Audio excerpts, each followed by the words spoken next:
நம் ஆண்டவர் இயேசு கிறிஸ்துவின் நாமத்தினால் மகிழ்ச்சியும் சமாதானமும் நம் அனைவரோடும் இருப்பதாக. பிலிப்பியர் 2:5-11 முடிய.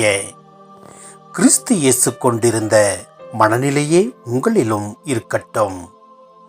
கடவுள் வடிவில் விளங்கிய அவர் கடவுளுக்கு இணையாயிருக்கும் நிலையை வலிந்து பற்றி கொண்டிருக்க வேண்டியதொன்றாக கருதவில்லை. ஆனால் தம்மையே வெறுமையாக்கி அடிமையின் வடிவை ஏற்று மனிதருக்கு ஒப்பானார். மனித உருவில் தோன்றி சாவை ஏற்கும் அளவுக்கு, அதுவும் சிலுவை சாவையே ஏற்கும் அளவுக்கு கீழ்ப்படிந்து தம்மையே தாழ்த்தி கொண்டார். எனவே கடவுளும் அவரை மிகவே உயர்த்தி எப்பெயருக்கும் மேலான பெயரை அவருக்கு அருளினார்.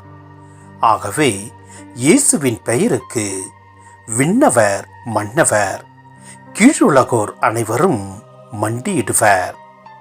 தந்தையாம் கடவுளின் மாட்சிக்காக இயேசு கிறிஸ்து ஆண்டவர் என எல்லா நாவுமே அறிக்கையிடும்.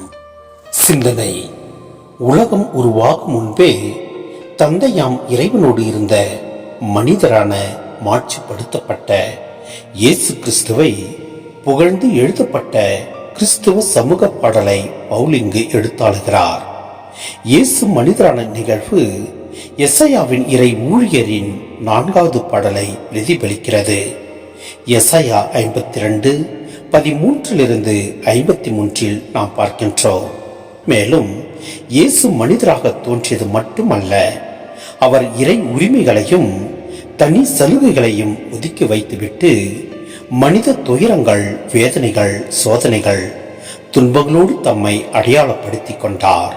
எனவே நாமும் நம் தனி சலுகைகளை ஒதுக்கி வைத்துவிட்டு தேவையில் உழல்வோருக்கு நாம் உதவி செய்வோம். எல்லாம் அல்ல இறைவன் நம்மை நிறைவாய் ஆசீர்வதிப்பார். ஆமென்.